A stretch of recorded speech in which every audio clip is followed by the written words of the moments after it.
जय हिंद। कैसे हो आप? आशा करते हैं आप सभी अच्छे होंगे। दोस्तों, जो हमारा सीरीज चल रहा था एनसीईआरटी साइंस का, जिसके अंतर्गत मैंने आपसे वादा किया है कि 6 to 10 12 तक की पूरी साइंस कंप्लीट करेंगे। उसके बाद जो है हम कोई और सब्जेक्ट भी आपको कराएंगे, जैसे आर्ट्स का जो भी इतिहास, ज्योग्राफी, पॉलिटी हो गया, ये सभी। ठीक है।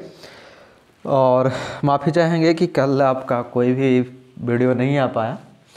पता है कि थोड़ा डिफेंस का जॉब कैसा होता है, आपको पता होगा। हुआ यूँ कि परसों अचानक रात में नोटिस आया, मतलब रात में 9 बजे ड्यूटी करके आए ही थे कि नोटिस आया कि कल के दिन, मतलब कि 18 तारीख को सुबह 8 बजे फिर से ड्यूटी जाना है। ठीक है।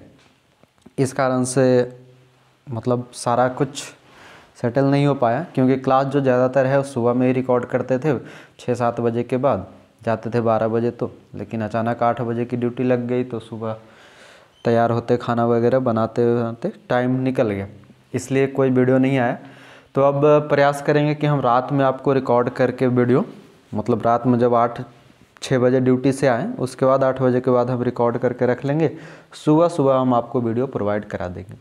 लेकिन ये आप टेंशन फ्री रहो कि वीडियो आपको ज़रूर मिलेगा। डेली 1-2 वीडियो आपको क्लास बाय क्लास डेली मिलता रहेगा। और मैंने आपसे एक सजेशन मांगा था, वो भी आपने अभी तक नहीं दिया है। सजेशन ये था कि अभी चल रहा है हमारा क्लास 7, है ना। क्लास 7 का आज आप देख रहे हो चौथा चैप्टर है। क्लास 6 पूरी तरह से समाप्त हो गया। तो अब आप ये बताओ कि आगे जो 2 वीडियो मैं डेली दूँ, उसमें से क्या दोनों वीडियो क्लास 7 से ही हो, या फिर एक वीडियो क्लास 7 का और एक वीडियो आपको क्लास 8 का शुरू कर दे। आप जैसा बताओगे वैसा ही हम करेंगे, क्योंकि हमारा क्लास 6 क्या हो चुका है, क्लास 6 जो है पूरी तरह से समाप्त हो गया है। और पहले क्लास 6 और 7 का एक एक चैप्टर चल रहा था। अब आप बताओ तो क्लास 7 दो दूँ या फिर क्लास 7 और 8 एक एक चैप्टर डेली देता चलूँ। तो ये आप लोग जल्दी से कमेंट करके बता देना, ताकि मैं उस पर विचार करके आज रात में जो क्लास रिकॉर्ड करूं वो टाइम टू टाइम आपका रिकॉर्ड कर लूं। ठीक है।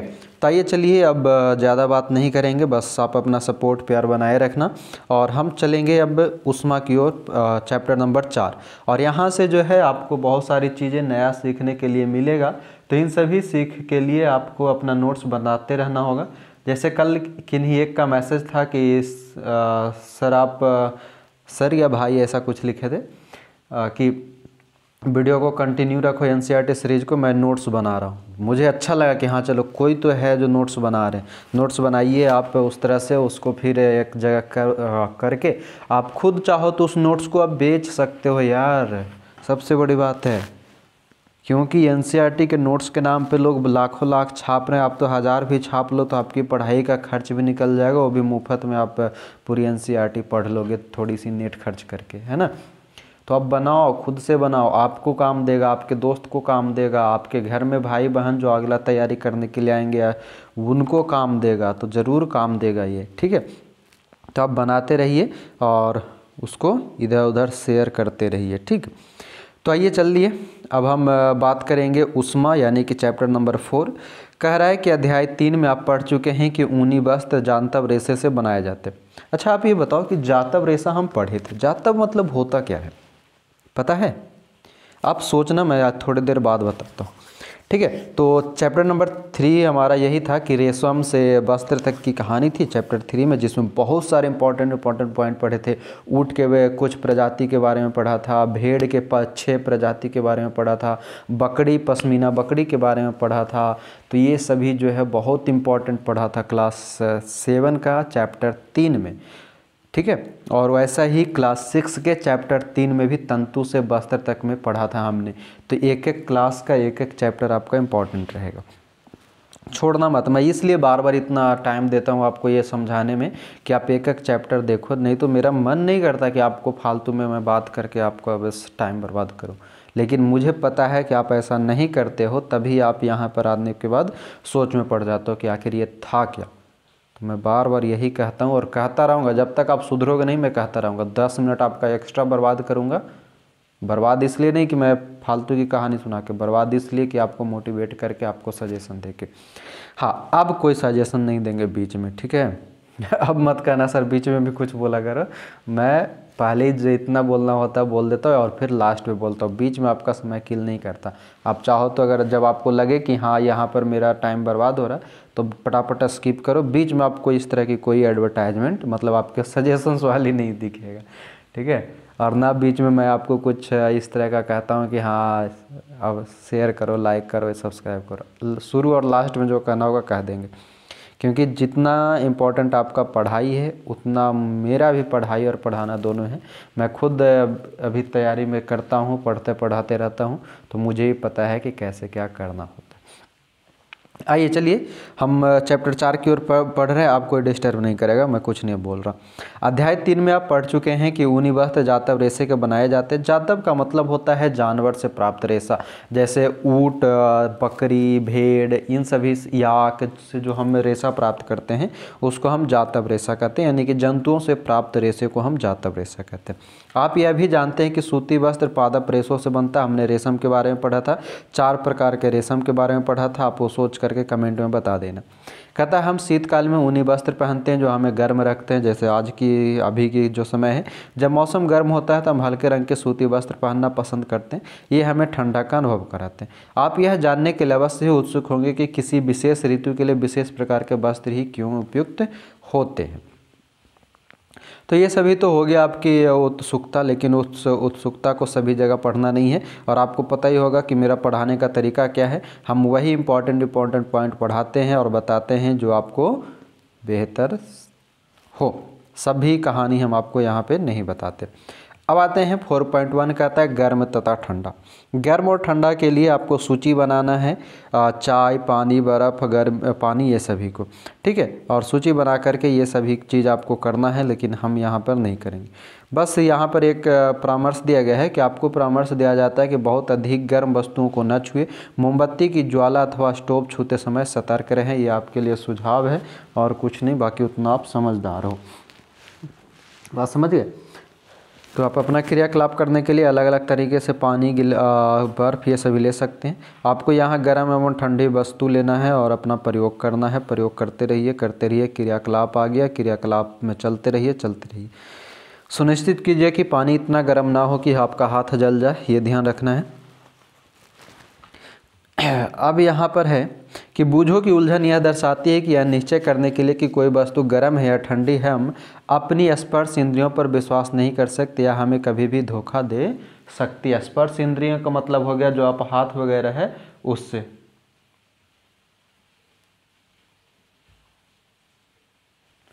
चलिए, कहता है कि तब हम यह कैसे ज्ञात करते हैं कि कोई वस्तु वास्तव में कितनी गर्म है। किसी वस्तु की उष्णता यानी कि गर्मी की विश्वसनीय माप उसके ताप से की जाती है। ताप मापने के लिए उपयोग की जाने वाली युक्ति को तापमापी थर्मामीटर कहते हैं, ये याद रखना है। मतलब यहाँ पर जो स्पर्श इंद्रियों की बात था, मैं आपको पानी दे दूँ, ठीक है, 3 तरह के पानी दूँ, एकदम बहुत ठंडा, एक थोड़ा सा गर्म, एक बहुत गर्म। अब आपको ये तो स्पर्श करने से ये पता चलेगा अरे हाँ ये ठंडा है, ये गर्म है, ये थोड़ा ठंडा है, लेकिन कितना है ये तो आप नहीं बता पाओगे कि कितना डिग्री सेल्सियस कौन पानी ठंडा है, कितना डिग्री सेल्सियस कौन गर्म है, नहीं बता पाओगे स्पर्श इंद्रिय से यानी कि हाथ से। इसी के लिए हमने क्या किया, हमारे वैज्ञानिकों ने क्या किया, कुछ प्रयोग किया और प्रयोग करके उसने कुछ बनाया जिसमें हमें एक मिला तापमापी यानी कि थर्मामीटर। और थर्मामीटर क्या मापता है, तो ताप मापने के लिए उपयोग की जाने वाली युक्ति जो होती है वो तापमापी या थर्मामीटर कहलाता है ना। और किसी भी वस्तु की उष्णता यानी कि किसी भी वस्तु की गर्मी को मापने के लिए हमें क्या ज्ञात होनी चाहिए, हमें उसका ताप ज्ञात होना चाहिए, टेम्परेचर ज्ञात होना चाहिए। अब आता है हमारा तापमापन। तापमापन आपने देखा होगा बहुत बार, जब आपको बुखार चढ़ता है, टेम्परेचर बढ़ता है तो आप थर्मामीटर लगाते हैं ना। जिस तापमापी से हम अपने शरीर के ताप को मापते हैं उसे डॉक्टरी थर्मामीटर कहते हैं, ये अक्सर पूछा जाता है। किसी थर्मामीटर को अपने हाथ में पकड़िए तथा इसका ध्यानपूर्वक परीक्षण कीजिए। यदि आपके पास थर्मामीटर है नहीं है तो अपने मित्र वगैरह को दर्शाइए और ये काम करना है, लेकिन यहाँ आपको कुछ नहीं करना, बस ये थर्मामीटर आप देख रहे हो। बॉडी का जो टेम्परेचर होता है 37 डिग्री के आसपास होता है हमारा, ये मिनिमम जो होना चाहिए वो है। इसके ऊपर जो जैसे जैसे चढ़ता है उसके अनुसार बताता है ना। पारा इसमें भरा रहता है, ये ध्यान रखना है। देखो यहाँ पर भी लिखा हुआ बल्ब में पारा भरा होता है, कभी कभी पूछ लेता है, चमकीला होता है और कुछ नहीं। अब कहता है कि यदि पारे की यह धारी आपको दिखाई न दे तो थर्मामीटर को थोड़ा सा घुमाइए जब तक कि आपको उसमें धारी न दिखाई देने लगे। आपने देखा होगा कोई डॉक्टर वगैरह जो होते हैं उसको ऐसा ऐसा करके झाड़ते हैं, झाड़ने के बाद वो दिखने लगता है। कहता है कि उपयोग किए जाने वाला यह मापक्रम सेल्सियस स्केल है जिसे डिग्री सेल्सियस द्वारा दर्शाते हैं। थर्मामीटर की माप कैसे की जाती है, तो डिग्री सेल्सियस के द्वारा किया जाता है। अब बूझो दुविधा में है कि चित्र 4.2 में दर्शाए दो मापक्रमों से वह किसे पढ़े। पहेली ने उसे बताया कि भारत ने, ध्यान से देखना है, पहेली ने उसे बताया कि भारत में हमने सेल्सियस स्केल को अपनाया है और हमें इसी स्केल का उपयोग करना चाहिए। दूसरा मापक्रम फारेनहाइट स्केल है जिसका परिसर 94 से 108 डिग्री है तक है, इसे पहले प्रयोग किया जाता था। मतलब ये है कि हम जो अभी थर्मामीटर का प्रयोग करते हैं वो थर्मामीटर अब सेल्सियस वाली होती है। पहले फारेनहाइट वाली होता था तो कन्फ्यूजन होता था कि 194 से 108 आज भी देखा जाता है कि मानव का जो टेम्परेचर होता है, बॉडी टेम्परेचर, वो 94 डिग्री फारेनहाइट होता है और 37 डिग्री के करीब आपका डिग्री सेल्सियस में होता है। डॉक्टरी थर्मामीटर से हम 35 डिग्री सेल्सियस से 42 डिग्री सेल्सियस तक के ही माप ले सकते हैं। तो ये याद रखना है कि डॉक्टरी थर्मामीटर का रेंज क्या है, 35 डिग्री सेल्सियस से 42 डिग्री सेल्सियस तक होता है। अब थर्मामीटर से ताप मापना है। थर्मामीटर से ताप मापने की प्रक्रिया को जानिए और प्रक्रिया को जानते समय कहता है कि तब एक छोटे भाग का मान 1/5 डिग्री सेल्सियस था 0.2 डिग्री होगा, लेकिन ये अब आपको ध्यान नहीं देना है। और यहाँ देखिए, आपने अपने शरीर का तापमान कितना नोट किया, तो ये नोट करने के लिए कहता है कि मानव शरीर का सामान्य ताप 37 डिग्री सेल्सियस है। ध्यान दीजिए कि ताप को इसके मात्रा के साथ व्यक्त किया जाता है, यानी कि ताप जब भी व्यक्त होगा मात्रा के साथ होगा, नहीं तो आप बस खाली लिख दो 37। तो ये 37 क्या है भाई, डिग्री सेल्सियस है, फारेनहाइट है, या नंबर है, या क्या है, कुछ नहीं पता। तो हम क्या करते हैं, किसी भी मात्रक को ज्ञात करने के लिए, किसी भी किसी भी तरह के पदार्थों की या उसकी गुणता को मापने के लिए, उसकी मात्रा को मापने के लिए हमें मात्रा का प्रयोग करना ही पड़ता है। तो जैसे ही हम ताप की माप करेंगे तो हमें डिग्री सेल्सियस का प्रयोग करना पड़ेगा। तो मानव शरीर का सामान्य ताप कितना है, 37 डिग्री सेल्सियस, और जो थर्मामीटर होता है उस थर्मामीटर का रेंज कितना है, 35 डिग्री से 42 डिग्री सेल्सियस तक होता है। कहता है पहेली ने अपने शरीर का ताप मापा, वह चिंतित हो गई क्योंकि वह यह ठीक 37 डिग्री नहीं था, मतलब थोड़ी या कम होगा या ज़्यादा होगा ये। चलिए अब कह रहा है पहेली को विश्वास दिलाना है कि उसके साथ क्या समस्या है, तो उसकी समस्या को ज्ञात करना है और ज्ञात करने के लिए क्या प्रत्येक विद्यार्थी के शरीर का ताप 37 डिग्री सेल्सियस है ये जांचना है। तो जांचते समय जो कुछ भी पता चले वो तो अपनी अपनी मर्जी है, जिसका शरीर में जो आ जाए उसको हम बॉडी टेम्परेचर कहते हैं, ठीक है, वो बॉडी टेम्परेचर है। बाकी यहाँ देखिए कुछ परीक्षण दिया है कि डॉक्टरी थर्मामीटर उपयोग करने के लिए आवश्यक सावधानियाँ, क्या क्या सावधानी है। कहता है थर्मामीटर को उपयोग से पहले और उपयोग के पश्चात धोना चाहिए। धोने के लिए इसे प्रतिरोधी एंटीसेप्टिक घोल का उपयोग अच्छा होता है। यानी कि अब ये ध्यान रखना है कि थर्मामीटर को प्रयोग और करने से पहले और करने के बाद दोनों समय हमको किससे धोना चाहिए, तो एंटीसेप्टिक से धोना चाहिए। सुनिश्चित कीजिए कि उपयोग से पहले पारे का तल 35 डिग्री सेल्सियस से नीचे हो, ये ध्यान रखना है। थर्मामीटर को पढ़ते समय पारे का तल दृष्टि रेखा की सीध में होना चाहिए, मतलब आपकी आंखों के सामने। थर्मामीटर का सावधानीपूर्वक उपयोग कीजिए, किसी कठोर वस्तु से टकराने पर यह टूट सकता है। थर्मामीटर का उपयोग करते समय इसे बल्ब से नहीं पकड़ना चाहिए। बल्ब से मतलब ये वाली जगह से नहीं पकड़नी चाहिए, पीछे से पकड़नी चाहिए, क्योंकि यहाँ पे ठंडा या गर्म होगा वो फिर से टेम्परेचर जो है कम या बढ़ सकता,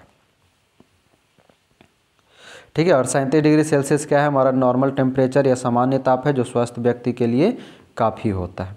अब बूझो के मस्तिष्क में एक नटखट विचार आया, वह डॉक्टरी थर्मामीटर से गर्म दूध का ताप मापना चाहता था। पहेली ने उसे को ऐसा करने से रोक दिया, क्यों? तो चेतावनी है कि डॉक्टरी थर्मामीटर का उपयोग मानव शरीर का ताप मापने को छोड़कर किसी अन्य वस्तु का ताप मापने के लिए कभी मत कीजिए। थर्मामीटर को धूप तथा आग के पास रखने से बचाइए, ऐसा करने से यह टूट सकता है। क्लियर है। अब आगे आइए, कहता है कि डॉक्टरी थर्मामीटर को केवल मानव शरीर का ताप मापने के लिए ही डिज़ाइन किया गया है। मानव शरीर का ताप सामान्यतः 35 डिग्री सेल्सियस से कम और 42 डिग्री सेल्सियस से अधिक नहीं होता। कितना? मानव शरीर का सामान्य तापक्रम जो है वो 35 डिग्री सेल्सियस से कम नहीं और 42 डिग्री सेल्सियस से अधिक नहीं होनी चाहिए। और यही कारण है कि थर्मामीटर का रेंज परिसर कितना है? 35 डिग्री सेल्सियस से 42 डिग्री सेल्सियस तक इसका रेंज है। क्लियर, याद रखना है। अब आता है प्रयोगशाला तापमापी। तो प्रयोगशाला तापमापी के अंतर्गत क्या है कि हम अन्य वस्तुओं के ताप कैसे मापते हैं, इसके लिए अन्य तापमापी काम में लाते हैं। ऐसा ही एक तापमापी प्रयोगशाला तापमापी है। आपके अध्यापक इस तापमापी को आपको दिखाएंगे और दिखाने के समय में इस तापमापी का प्रयोगशाला तापमापी का परिसर प्रायः कितना होता है? 10 से 110 डिग्री सेल्सियस। तो ध्यान रखना है, प्रयोगशाला तापमापी यानी कि प्रैक्टिकल जो थर्मामीटर होता है उसका रेंज कितना है? तो 10 से 110 डिग्री सेल्सियस होता है। कितना? 10 से 110 डिग्री सेल्सियस होता है। और डॉक्टर थर्मामीटर का प्रयास कितना होता है? तो 35 से 42 डिग्री सेल्सियस होता है। ठीक है। अब यहाँ दिया है कि विभिन्न परियोजनों के लिए विभिन्न प्रकार के तापमापी उपयोग किए जाते हैं। मौसम की रिपोर्ट में दिए गए अधिकतम तथा न्यूनतम तापों की जानकारी देने के लिए अधिकतम न्यूनतम तापमापी का उपयोग किया जाता है। अधिकतम न्यूनतम तापमापी मतलब मैक्सिमम मिनिमम थर्मामीटर का प्रयोग किया जाता है। अब यहाँ देखते हैं। अब देखिए, ये है आपका 4.4 जिसमें प्रयोगशाला तापमापी का प्रयोग किया गया है। मैंने भी बहुत यूज़ किया है जब मैं ट्रेनिंग में था।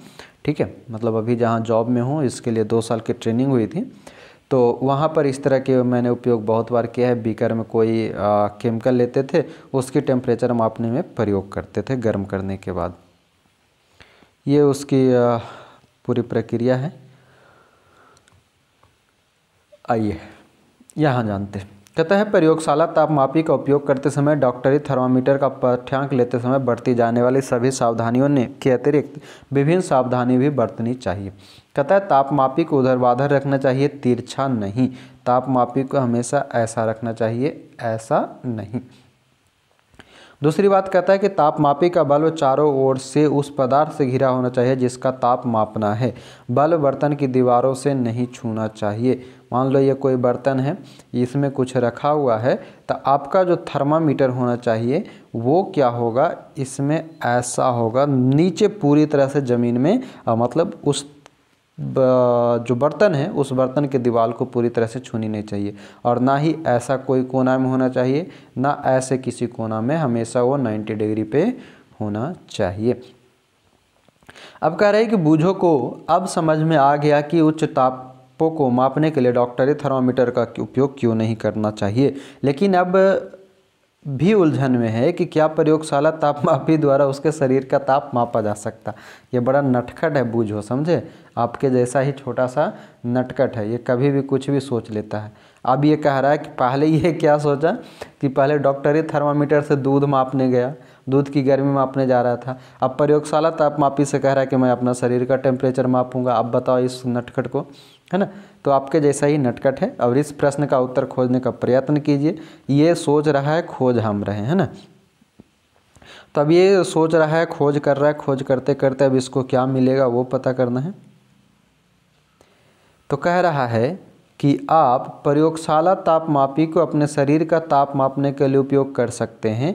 स्पष्ट है कि प्रयोगशाला तापमापी का उपयोग इस प्रयोजन के लिए सुविधाजनक नहीं है।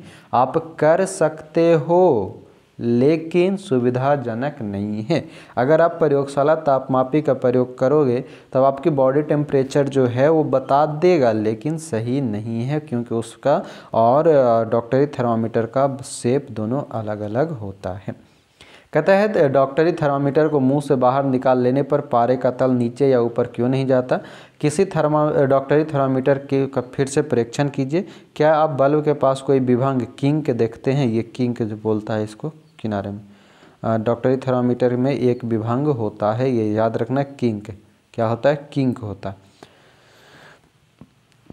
और ये क्या है, विभंग का क्या काम है, किंक का क्या काम होता है, तो किंक का काम है कि यह पारे के तल को अपने आप नीचे गिरने से रोकता है। यानी कि आप मुंह में या जो यहाँ बगल में बाह के पास में रखते हैं, तो उसके बाद जब हमारा टेम्परेचर ऊपर की ओर चढ़ जाता है तब आप उसको देखते हो तो देखते हो अरे 37 है, 35 है, 42 है, 40 है, ऐसा टेम्परेचर देखते हो। तो ये ऐसा नहीं है कि आप उसको निकालें और तुरंत ऐसे थोड़ा सा डाउन के ऐसे आप लेटरल निकालें और आप उसको ऐसे तिरछा कर दिए तो गिर जाएगा, नहीं, उसकी पारा तुरंत नीचे नहीं गिरता है, टेम्परेचर नीचे नहीं गिरता है। क्यों?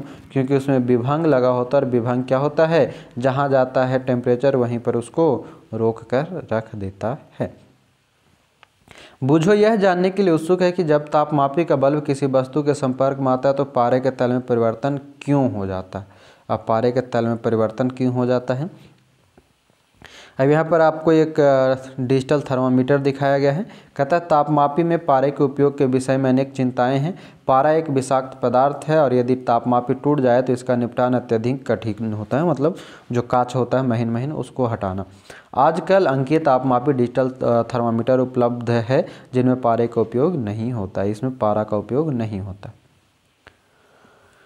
अब देखते हैं ऊष्मा का स्थानांतरण, ये ध्यान में रखना है, इसमें कुछ कुछ पॉइंट जानने के लिए नया मिलेगा। और दोस्तों मैं बता दूं कि जो ये हम कौन से एडिशन से पढ़ रहे हैं 2020-21 से, 2023-24 का भी जो एडिशन है उसमें भी सेम चैप्टर दिया हुआ है। और 2023-24 में कुछ चैप्टर कम ही है, शायद 2020-21 में 18 चैप्टर है, जो कि 2023-24 में मात्र 13 चैप्टर के करीब है। तो 4-5 चैप्टर का डिफरेंस है, इसलिए मैं क्या कर रहा हूँ, जो चैप्टर 23-24 में नहीं है उसको मैं 20-21 वाले से कराते जा रहा हूँ, ठीक है। तो वो सीक्वेंस में चलता चलेगा। हाँ, तो आइए हम ऊष्मा का स्थानांतरण के बारे में पढ़ते हैं। तो यहाँ पर जो है एक प्रयोग किया है कि आपने देखा होगा कि जब किसी वस्तु को ज्वाला पर रखते हैं तो वह तप्त हो जाता है, मतलब लाल हो जाता है या गर्म हो जाता है। इसका कारण है कि ऊष्मा ज्वाला से बर्तन की ओर चली जाती है। जब बर्तन को ज्वाला से हटा लेते हैं तो यह धीरे धीरे ठंडा हो जाता है। यह ठंडा क्यों हो जाता है? ऊष्मा बर्तन में परिवेश की ओर स्थानांतरित हो जाती है। ऊष्मा क्या होता है? बर्तन से परिवेश, मतलब आपके चारों ओर वायुमंडल में स्थानांतरित हो जाती है। इस प्रकार आप समझ सकते हैं कि दोनों स्थितियों में ऊष्मा गर्म वस्तु से ठंडी वस्तु की ओर प्रवाहित होती है। यह याद रखना है कि ऊष्मा गर्म वस्तु से ठंडी वस्तु की ओर प्रवाहित होती है। वास्तव में ऊष्मा सदैव गर्म वस्तु से अपेक्षाकृत ठंडी वस्तु की ओर प्रवाहित होती है। यानी कि ऊष्मा हमेशा कहाँ से कहाँ तक? तो गर्म वस्तु से ठंडी वस्तु की ओर प्रवाहित होता है। अब पहेली जानना चाहती है क्या इसका यह अर्थ है कि यदि दो वस्तुओं का ताप समान हो तो ऊष्मा स्थानांतरित नहीं होगा? अब इसकी खोज करना है कि ऊष्मा किस प्रकार स्थानांतरित होता है।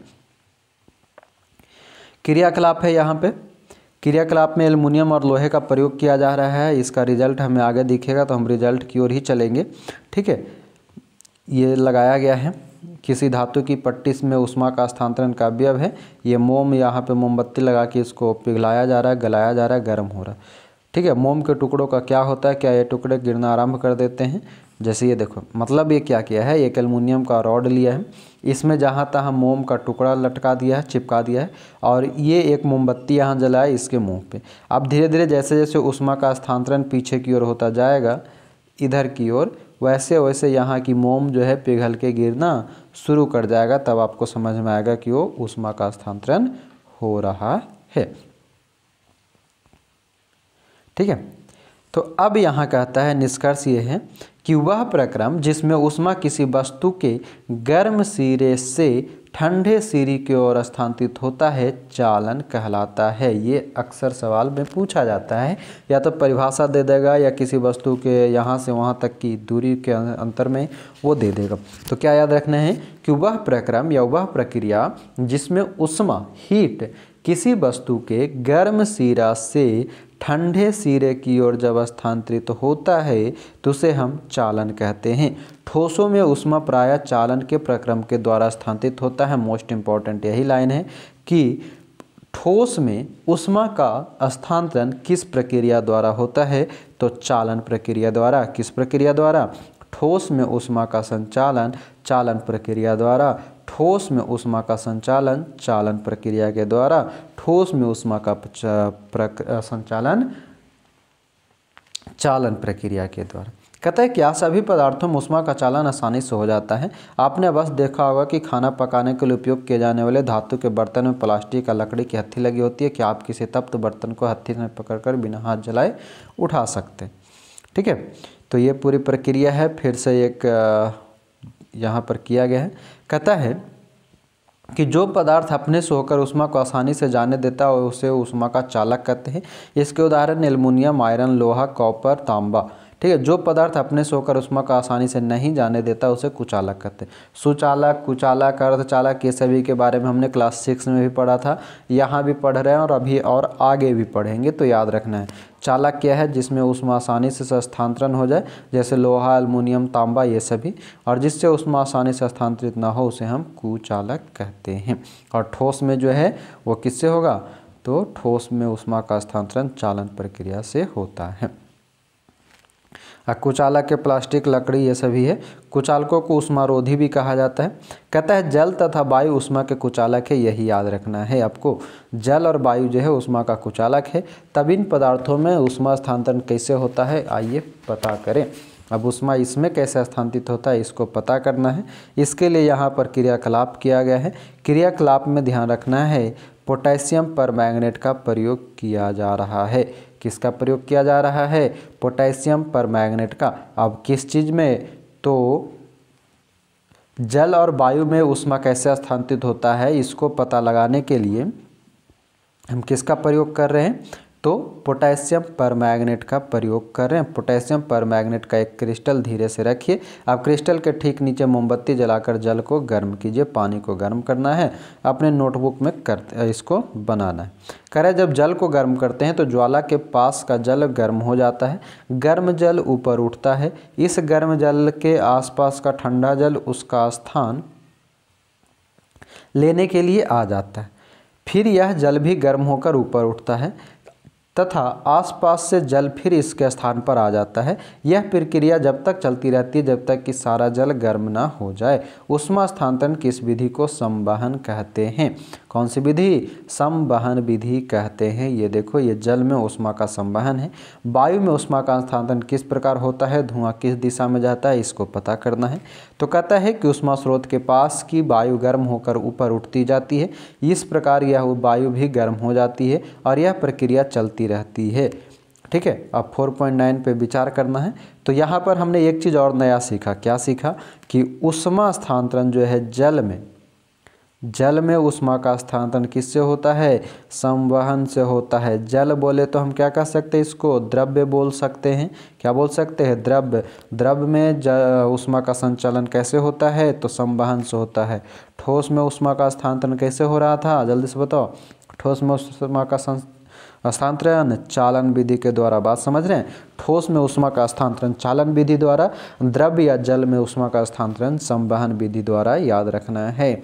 अब आगे आप कहता है एक मोमबत्ती लीजिए, अपने हाथ में ज्वाला के ऊपर जलाइए और जलाने के बाद उसको पता करना है, मतलब हाथ रख के पता कीजिए, आपको गर्मी का अनुभव होगा। कहता है सावधान अपने हाथों को ज्वाला से सुरक्षित दूरी पर रखें जिससे कि वे जले नहीं। ध्यान कीजिए ऊपर की ओर वायु संवहन द्वारा गर्म होती है। लो, एक सवाल और मिल गया कि वायु जो है संवहन द्वारा गर्म होती है, इसलिए ज्वाला से ऊपर का हाथ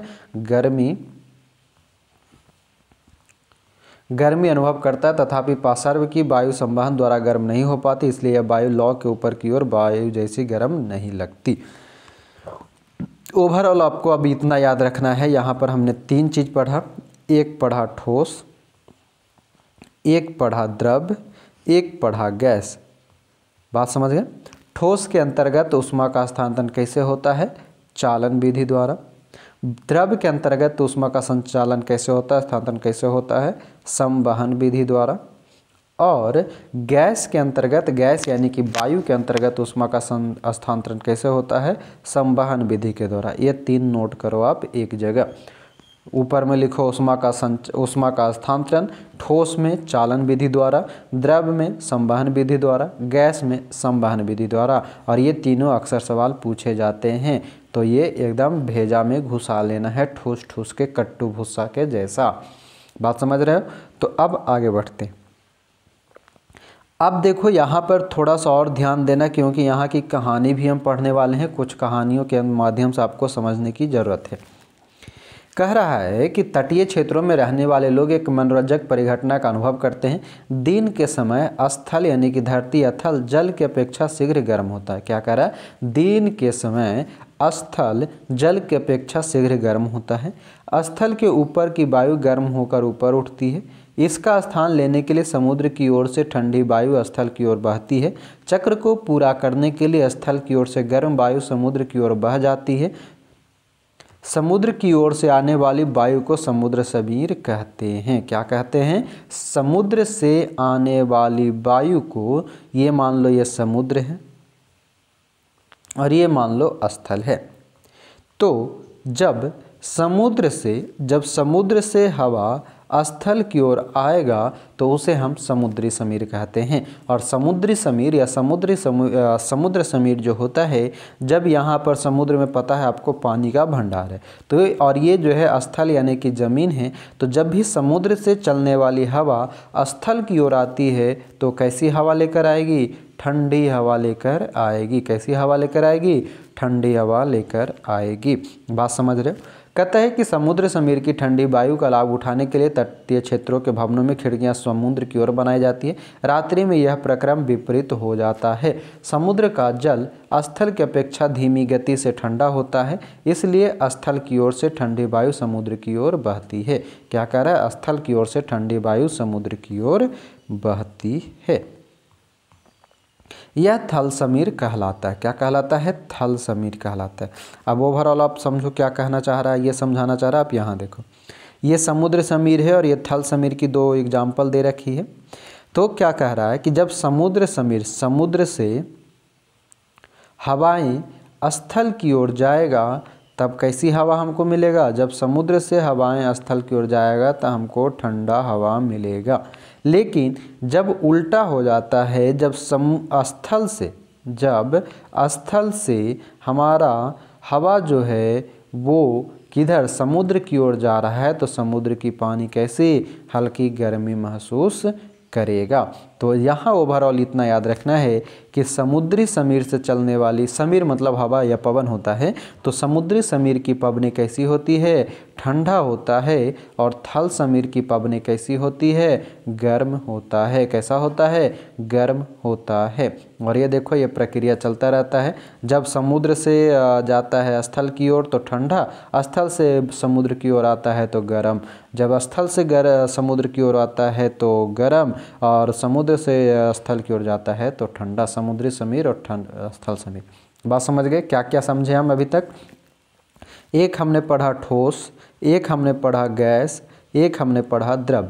इन तीन के बारे में हमने क्या जाना है कि ठोस में ऊष्मा का स्थानांतरण होता है चालन विधि द्वारा, गैस में स्थानांतरण होता है संवहन विधि द्वारा, द्रव में ऊष्मा का स्थानांतरण कैसे होता है? संवहन विधि द्वारा। ये तीन समझे। ठोस में देखो कैसे याद रखना है, जब आप ठूस ठूस मतलब ढेर सारा खाना भर पेट खा ले तो फ्री का मिल जाता है, तो आपको चलने में प्रॉब्लम होती है। क्या होता है? चलने में प्रॉब्लम होती है, यानी कि ठोस में चालन होता है। क्या होता है? ठोस से हम चालन होता है। दूसरा है द्रव और गैस। तो जब ठोस हमको याद है तो द्रव और गैस को हम एक साथ याद रख सकते हैं। कैसे? संवहन। द्रव और गैस दोनों क्या होता है? साथ साथ वहन होता है, साथ साथ चलता है, तो द्रव और गैस में संवहन होता है। क्योंकि द्रव में ही आप पकड़ लो है, जल को हम ले ले, किसको ले ले? जल को आप कैसे तोड़ते हो? हाइड्रोजन और ऑक्सीजन में। तो जल क्या है? इसमें ऑक्सीजन क्या है? गैस है। हाइड्रोजन क्या है? गैस है। दोनों मिलके क्या बन रहा है? द्रव बन रहा है। तो द्रव बन रहा है तो इसमें कौन सी विधि होगी? संवहन विधि। संवहन का मतलब होता है साथ साथ चलना। तो जहाँ पर गैस और द्रव दोनों साथ साथ चलेगा वो कैसा चलेगा? संवहन विधि चलेगा। और जब आप ठूस करके खा लोगे तो आपको चलने में प्रॉब्लम होगा, तो ठोस में ऊष्मा का स्थानांतरण कैसे होगा? चालन विधि द्वारा होगा। उसके बाद हमने पढ़ा समुद्री समीर और स्थल समुद्र। तो समुद्री समीर और स्थल समुद्र में क्या था? तो समुद्र समीर में क्या था कि उसमें जो हवा है वो ठंडा से गर्मी की ओर जाता है। किधर? तो ठंडा से गर्म की ओर जाता है, यानी कि स्थल क्या हो जाएगा? ठंडा हो जाएगा। क्योंकि पानी ज़्यादा है। और स्थल से जब समुद्र की ओर जाता है तो गर्म से ठंडा की ओर जाता है, गर्म से ठंडा की ओर जाता है तो क्या हो जाएगा, ये ठंडा हो जाएगा, क्या हो जाएगा, सॉरी गर्म हो जाएगा। स्थल से चलने वाली हवाएं गर्म और समुद्र से चलने वाली हवाएं ठंडी होती है। अब कहता है जब हम धूप में खड़े होते हैं तो हम गर्माहट अनुभव करते हैं। सूर्य से हम तक ऊष्मा कैसे पहुंचती है? यह चालन तथा संवहन द्वारा हम तक नहीं पहुंच सकती, क्योंकि इन दोनों प्रक्रमों में ऊष्मा स्थानांतरण के लिए माध्यम आवश्यक है। तो अब ध्यान रखना है कि चालन और संवहन, चालन किस में, ठोस में, संवहन किस में, द्रव और गैस में। तो यहाँ एक पॉइंट है कि चालन और संवहन को चलने के लिए या चालन या संवहन से ऊष्मा स्थानांतरण के लिए हमें माध्यम की आवश्यकता होती है। किसकी आवश्यकता होती है? माध्यम की आवश्यकता होती है। चूँकि पृथ्वी तथा सूर्य के बीच के अधिकांश स्थान में कोई माध्यम जैसे वायु नहीं है, अतः सूर्य से हम तक ऊष्मा एक अन्य प्रक्रम द्वारा आती है जिसे हम विकिरण कहते हैं। क्या कहते हैं? विकिरण कहते हैं। हमने अभी तक कौन कौन सी बातें पढ़ ली? हमने पढ़ा चालन, हमने पढ़ा चालन, जल्दी से रिकॉल करो, ये लास्ट में हम रिकॉल करा रहे हैं। हमने पढ़ा चालन, हमने पढ़ा संवहन और हमने पढ़ा विकिरण।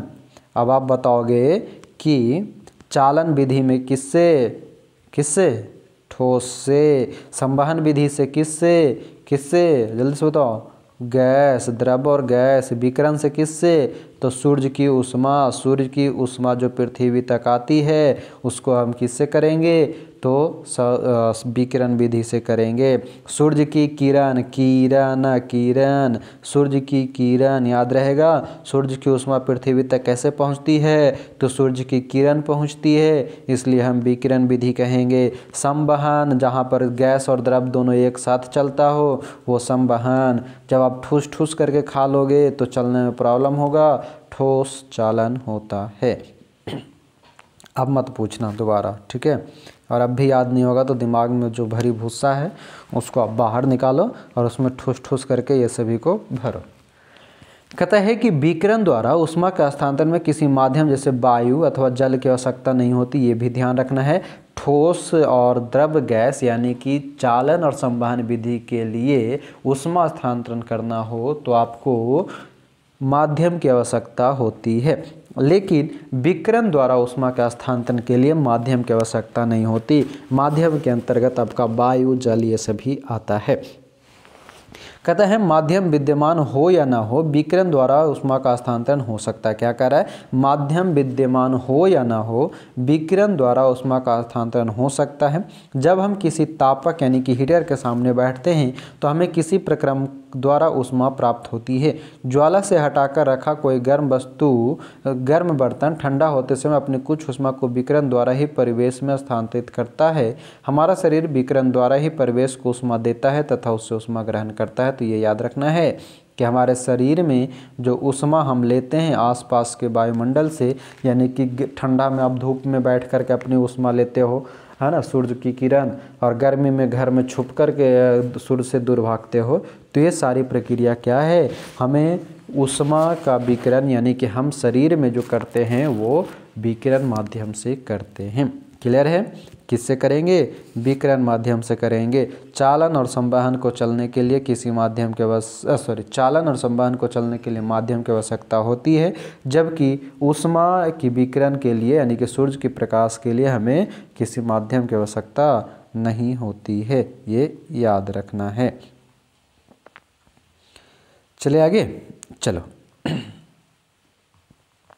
कहता है सभी गर्मपिंड विकिरणों के रूप में ऊष्मा विकिरित करते हैं। जब ये ऊष्मा विकिरण किसी अन्य वस्तु से टकराते हैं तो उनका भाग परिवर्तित हो जाता है, कुछ भाग अवशोषित हो जाता है तथा कुछ भाग परागत हो जाता है। ऊष्मा के अवशोषित भाग के कारण वस्तु का ताप बढ़ जाता है। धूप में बाहर जाते समय आपको छाते का उपयोग करने का परामर्श क्यों दिया जाता है? ताकि आप ऊष्मा को स्थानांतरित कर सको। अब आता है हमारा सर्दियों तथा गर्मियों में हमारे पहनने के वस्त्रों के प्रकार। तो ये प्रकार अब आपको पता है कि गर्मियों में हम हल्के रंग के वस्त्र को वरीयता देते हैं, सर्दियों में हम गहरे रंग के कपड़े पहनना पसंद करते हैं। ऐसा क्यों? तो इसका पता लगाना है, लेकिन यहाँ आपको कुछ नहीं पता लगाना है, आप इतना जानते हैं। ये क्रियाकलाप है। काले बर्तन है, सफ़ेद बर्तन में पानी को गर्म किया गया है। अब क्रियाकलाप आप करते रहो करते रहो करते रहो करते रहो। देखो घूम फिर करके यहाँ आया कि क्या इन क्रियाकलापों से आप यह निष्कर्ष निकाल सकते हैं कि गर्मियों में सफ़ेद या हल्के रंग के वस्त्र, सर्दियों में गहरे रंग के वस्त्र पहनना अधिक आरामदायक क्यों प्रतीत होता। बस प्रतीत होता क्यों होता आपको नहीं जानना, क्योंकि गहरे रंग के पृष्ठ अपेक्षाकृत अधिक ऊष्मा अवशोषित करता है, इसलिए सर्दियों में गहरे रंग के वस्त्र पहनना हमें सुखद लगता है। हल्के रंग के कपड़े उसमें विकिरणों के अधिकांश भाग के परिवर्तित कर देता है, इसलिए गर्मियों में हमें हल्के रंग के वस्त्र अधिक आरामदेह होते हैं। ओवरऑल आपको यहाँ से इतना याद रखना है कि गर्मी में आप हल्के रंग के कपड़ा पहनो, सफ़ेद पहनो, सर्दी में आप गहरे रंग के वस्त्र पहनो। और क्यों पहनो, तो गहरे रंग का जो वस्त्र होता है या पृष्ठ होता है वो ऊष्मा को अवशोषित करता है, यानी कि आपको गर्मी पैदा करता है। जो हल्के रंग के कपड़ा होता है ऊष्मा के विकिरण को भगा देता है, परावर्तित कर देता है, तो वो क्या करता है, ठंडा महसूस देता है। कहता है सर्दियों में ऊनी वस्त्र हमें उष्मा बनाए रखते हैं, क्यों। क्यों भाई, अभी आप पहने होगे ऊनी वस्त्र, क्या बोलते हैं, स्वेटर, टोपी, मोजा सब कुछ पहने होगे, हैंड ग्लव्स। देखो मैं तो एक हाथ में हैंड ग्लव्स पहन रखा हूँ और दूसरे हाथ नंगा है, क्योंकि आपको स्क्रीन पे वो हाईलाइट भी करना है, कुछ लिखना भी है, तो दूसरे हाथ में जो है ऐसा महसूस हो रहा है कि कुछ उसमें काम ही नहीं कर रहा, फिर भी ज़बरदस्ती कर रहे हैं। ठीक है, ठंड उसमें लग रही है, क्योंकि जहाँ पे हम हैं वहाँ पे बहुत ज़्यादा ठंड है, 8 डिग्री 9 डिग्री टेम्परेचर है, फिर भी काम कर रहे हैं हाथ निकाल के। काम तो करना पड़ेगा, है ना। चलो तो हम काम करते हैं, आप पढ़ते रहो। हमें अपनी काम में मोहब्बत है, तो जिसको जिससे मोहब्बत है वो मोहब्बत अपनी जताते रहो, पढ़ते रहो, पढ़ाते रहो। हाँ, तो हम क्या कर रहे हैं कि सर्दियों में ऊनी वस्त्र हमें उष्ण मतलब गर्म बनाए रखते हैं, क्यों। तो कहता है सर्दियों में हम ऊनी वस्त्र पहनते हैं, ऊन ऊष्मारोधी है। क्या है, ऊन जो है ऊष्मारोधी है। इसके अतिरिक्त ऊन के रेशों के बीच वायु फंसी रहती है, ट्रैप रहती है। हम वायु हमारे शरीर की ऊष्मा को क्या करता है, ठंडे परिवेश की ओर विकृत होने से रोकती है, अतः हमें उष्णता का अनुभव होता है। मान लीजिए सर्दियों में आपको एक मोटे कंबल अथवा एक के ऊपर एक जुड़े 2 पतले कंबलों में से किसी एक का चुनाव करके उपयोग करने की छूट है, तो आप इनमें से किसे चुनेंगे और क्यों। याद रखिए 2 कंबल के बीच में वायु की परत विद्यमान है। मतलब ये आपको कह रहा है कि ठंडा में आप कहीं जाओ या अपने घर में ही हो और आप 2 भाई बहन हो, एक भाई को जो है मम्मी मोटा वाला कंबल, कैसा वाला, मोटा वाला कंबल दे दे, कैसा वाला, मोटा वाला कंबल, और बहन को ना 2 छोटा छोटा कंबल, मतलब पतला पतला कंबल, कितना, 2 पतला पतला कंबल दे दे, 2 या 4 कर दो, ठीक है, 2-4 पतला पतला कंबल दे दें। और मम्मी बोले भाई को कि बेटा तुम ये वाला ओढ़ना, और बहन को बोले तुम ये वाला पे ओढ़ो, रात में इसी से रहो। अब बहन कहेगी भाई को कितना मानती है, मम्मी को कह रही होगी बेटी कि अपना बेटा को कितना मानता है, मोटा वाला कंबल नया वाला दे दिया, हमको 2-4 दे दिया। लेकिन नहीं, उल्टा है, भाई को मोटा वाला कंबल मिला, भाई को ही रात में ठंडा लगेगा और बहन जो है मज़े में सो जाएगी। क्या समझे। तो होता यूँ है कि जब परत दर परत आप जितने ज़्यादा कपड़े पहनोगे उतने ज़्यादा क्या होगा, उसमें हवा जो है एक दूसरे से फंसता जाएगा। आपके बॉडी की गर्मी, बाहर से आने वाली हवा जो है, मान लो ये ध्यान से समझना, ये आपकी बॉडी है, ठीक, तो आपके बॉडी से निकलने वाली हवा और वायुमंडल से आने वाली हवा, ये दोनों, तो दोनों को क्या करता है, एक ये वाली हवा है, ये इसको बाहर से रोक देगा, ये वाली हवा इसको बीच में रोक देगा। तो जो रोक देगा तो दोनों तरफ की जो हवाएं हैं अपने अपने एरिया में ही बाहर और अंदर ही रह जाता है। इस कारण से हवाएं क्या है कि आपको बॉडी को जल्दी गर्म करेगा, यानी कि 2 पतले पतले कंबल आपको ज़्यादा गर्मी देगा और एक मोटा कंबल वो आपको कम गर्मी देगा। आपने बहुत बार देखा होगा, बहुत सारे भिखारी लोग जो होते हैं रोड पे ठंडे के समय में, वो अपने बॉडी पे पूरी तरह से पेपर लपेटे रहते। क्या लपेटे रहते, पेपर लपेटे रहते। तो ऐसा नहीं है कि उसको वो तो ठंडा से बचने के लिए पेपर लपेट लिया, लेकिन उसमें भी एक साइंस छुपा हुआ है। वो साइंस क्या छुपा हुआ है कि पेपर जितनी ज़्यादा लपेटे होते हैं उतने ज़्यादा उसके बॉडी के अंदर हवा ना तो प्रवेश करता है बाहर वाली और ना अंदर वाली हवा बाहर निकलता है। इस कारण से उस भिखारी को उतनी ठंड महसूस नहीं होता जितना आप एक मोटा स्वेटर पहने रहोगे, कोट पहने रहोगे। बात समझ रहे हैं। तो ये होता है। तो ये हो गया हमारा समाप्त। यहाँ पर कुछ पॉइंट दिया गया है। कहता है हम अपने घरों को ठंडा या गर्म रखने के लिए कोयला, लकड़ी जैसे ईंधन अथवा विद्युत का उपयोग करते हैं।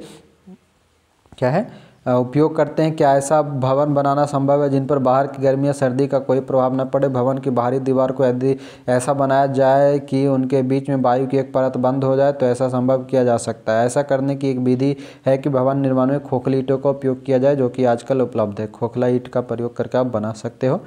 ये आपका आज का प्रमुख शब्द है, जिसमें हमने सेल्सियस स्केल पढ़ा। सेल्सियस स्केल के अंतर्गत हम डिग्री सेल्सियस में किसी चीज़ को माप सकते हैं। और हमारा जो डॉक्टरी थर्मामीटर था उसका कितना था, 35 डिग्री से कितना 42 डिग्री सेल्सियस तक। फिर है चालन। चालन वह है जिसमें जो वस्तु जो है अपनी ऊष्मा को जाने देता है। फिर एक चालन में ठोस है। चालक वो है जिसमें वस्तु ऊष्मा को जाने देता है। संवहन वो है जो द्रव और गैस में ऊष्मा का स्थानांतरण होता है। कुचालक वो है जिसमें ऊष्मा का स्थानांतरण आसानी से नहीं होता है। अधिकतम न्यूनतम तापमापी क्या है, तो इसका प्रयोग हम कहाँ किए थे, याद है? देखो मैं भी भूल गया, 1 मिनट खोज ही लेते, क्यों छोड़ने से अच्छा एक बार खोज लिया जाए। मैं भी भूल गया। हाँ देखो, अधिकतम न्यूनतम तापमापी मौसम रिपोर्ट में, ठीक है, मौसम की रिपोर्ट में दिए गए अधिकतम तथा न्यूनतम तापमानों की जानकारी देने के लिए किया जाता है। मौसम रिपोर्ट के लिए अधिकतम न्यूनतम तापमापी का प्रयोग करते हैं। छोड़ने से अच्छा जरा 2 मिनट खोज लिया जाए, क्यों। फिर आता है उष्मारोधी। उष्मा वही जो उष्मा को रोक सके। थल समीर क्या था? थल जो है मतलब जमीन से समुद्र की ओर, तो थल समीर हमेशा कैसा होगा, गर्म होगा। थल समीर गर्म होता है। समुद्र समीर समुद्र से स्थल की ओर आता है तो ये ठंडा होगा। विकिरण क्या है? जिससे सूर्य की उष्मा मापी जाती है, हस्तांतरण होता है। ताप के बारे में हमने पढ़ लिया, ताप मापी यानी थर्मामीटर जिससे ताप मापते हैं, और ये वही थर्मामीटर ही अंकीय ताप मापी जो डिजिटल वाला था। प्रतिरोधी जो कि एंटीसेप्टिक था। क्या था? एंटीसेप्टिक से थर्मामीटर को धोना चाहिए। अब आप क्या क्या सीखे वो भी एक बार समराइज कर लें। तो कहता है किसी वस्तु की उष्णता की कोटि ज्ञात करने के लिए हम सदैव अपनी स्पर्श इंद्रियों पर विश्वास नहीं कर सकते। ताप किसी वस्तु की उष्णता की कोटि की माप है। तापमापी वह युक्ति है जिससे ताप मापा जाता है। डॉक्टरी थर्मामीटर का उपयोग शरीर का ताप मापने के लिए किया जाता है। इस थर्मामीटर का परिसर 35 डिग्री सेल्सियस से 42 डिग्री सेल्सियस होता है। अन्य प्रयोजनों के लिए हम प्रयोगशाला तापमापी का उपयोग करते हैं। प्रयोगशाला तापमापी का परिसर -10 डिग्री सेल्सियस से 110 डिग्री सेल्सियस तक होता है। मानव शरीर का सामान्य तापमान 37 डिग्री सेल्सियस होता है। फिर कह रहा है ऊष्मा उच्च ताप के पिंड से निम्न ताप के पिंड की ओर स्थानांतरित होती है। एक वस्तु से दूसरी वस्तु में ऊष्मा 3 प्रक्रमों द्वारा स्थानांतरित हो सकती है। यह है चालन, संवहन और विकिरण। चालन जो है ठोस में, संवहन जो है गैस और द्रव में, विकिरण सूर्य की किरणों में। ठोसों में प्रायः ऊष्मा चालन द्वारा स्थानांतरित होता है। द्रव और गैस में ऊष्मा संवहन द्वारा होता है। विकिरण द्वारा ऊष्मा के स्थानांतरण के लिए किसी माध्यम की आवश्यकता नहीं होती। जो पदार्थ अपने से होकर ऊष्मा को आसानी से प्रवाहित होने देता है उसमें ऊष्मा चालक कहते हैं। गहरे रंग की वस्तुएं हल्के रंग की वस्तुओं की अपेक्षा उसमें विकिरणों की अच्छी अवशोषक होती है। यही कारण है कि हम गर्मियों में हल्के रंग के वस्त्रों के अधिक आराम का अनुभव करते हैं। सर्दियों में ऊनी वस्त्र हमें गर्म रखते हैं। इसका कारण यह है कि ऊन उष्मारोधी है तथा इसके रेशों के बीच में वायु फंसी ट्रैप होती है। अब यहाँ पर आपका अभ्यास है, इसको आप चाहो तो बना सकते हो, PDF टेलीग्राम से जाके कर सकते हो। देखो ये सवाल है, थल समीर के बहने का समय कब बहेगा? थल समीर हमेशा रात में बहता है। कब बहेगा? थल समीर रात में, समुद्र समीर दिन में। गहरे रंग के कपड़े पसंद करेंगे हम सर्दी में, हल्के रंग के कपड़े हम पसंद करेंगे गर्मी में। बुझ लो बबुआ, ये वाला बुझे थे बबुआ, क्या था? जल और गैस में संवहन विधि द्वारा। कौन सा विधि द्वारा? संवहन विधि द्वारा। बुझ लो बबुआ, और बुझियो। अब ना बुझे वाला हो, अब तनी उनी बुझे वाला हो तो जो बुझ ली है, ठीक। अब बी वाला एगो खाली याद रखिए कि पारदर्शी कांच के चौड़े मुंह की दो एक ऐसी बोतल लीजिए। एक बोतल में पोटेशियम परमैंगनेट वाला क्रिस्टल या स्याही की बूंद डालने वाला आप याद रखेंगे। पोटेशियम परमैंगनेट कहीं पर दिखे तो। अब क्या आप जानते हैं, करें सेल्सियस स्केल की अभिकल्पना स्वीडन के खगोलशास्त्री एंडर्स सेल्सियस ने 1742 में की। अनोखी बात यह थी कि उन्होंने जल का क्वथनांक, क्या है? जल का क्वथनांक, उबलने का ताप 0 डिग्री सेल्सियस तथा हिमांक जमने का ताप 100 डिग्री सेल्सियस निर्धारित किया। तथापि इस क्रम को बहुत शीघ्र ही उलट दिया गया। मतलब ये है कि सेल्सियस स्केल की खोज किसने किया, तो स्वीडन का खगोल शास्त्री था एंडर्स सेल्सियस ने 1742 में। लेकिन इसने उल्टा, जो आज हम पढ़ते हैं कि जल का क्वथनांक कितना होता है तो 100 डिग्री सेल्सियस होता है और हिमांक जो होता है वो 0 डिग्री सेल्सियस होता है, जबकि सेल्सियस ने जो बताया वो बताया था कि जल का क्वथनांक ही जो है वो 0 डिग्री है और हिमांक जो है 100 डिग्री सेल्सियस है। तो सवाल जो है ज़रा ध्यान में रखना, कहीं हो सकता है मेरे जैसा सेटर बैठ गया तो मैं तो यही वाला छाप दूंगा। ठीक है, क्वेश्चन में पूछेंगे कि एंडर्स सेल्सियस के अनुसार जल का क्वथनांक कितना होता है, तो आप क्या बताओगे 100 डिग्री सेल्सियस? नहीं, जब सवाल रहेगा कि एंडर्स सेल्सियस के द्वारा जल का क्वथनांक कितना है तो 0 डिग्री सेल्सियस है। एंडर्स सेल्सियस के द्वारा ही जल का हिमांक कितना है तो 100 डिग्री सेल्सियस है। लेकिन जब सवाल अभी के परिवेश में पूछा जाए, अब पूछा जाए कि जल का क्वथनांक कितना है तो 100 डिग्री सेल्सियस और जल का हिमांक कितना है तो 0 डिग्री सेल्सियस। क्लियर है बबुआ? तो ये समाप्त होता है बबुआ आपका चैप्टर नंबर 4। कल हम पढ़ेंगे चैप्टर नंबर 5। तो ये रही पूरी की पूरी इम्पॉर्टेंट क्लास जो कि मैंने आपको पूरी तरह से समझाने का प्रयास किया है। हम उम्मीद भी करते हैं कि आपने अच्छी तरह से समझा होगा, अपना अपना नोट्स भी बनाया होगा, और नहीं बनाया है तो बबुआ बनाना शुरू कर दो, नहीं तो फिर फंसोगे फेड़ा में। मैं ये नहीं कहता बार बार आके आप मेरा वीडियो देखो, आप अपना एक बार नोट्स बनाओ और आराम से उसका रिवीजन करते रहो। जो पढ़ रहे हो बहुत ही बेहतरीन पढ़ रहे हो, जो पढ़ाएंगे वो और भी बेहतरीन पढ़ाएंगे, लेकिन आपको धैर्य से पूरी वीडियो देखना होगा।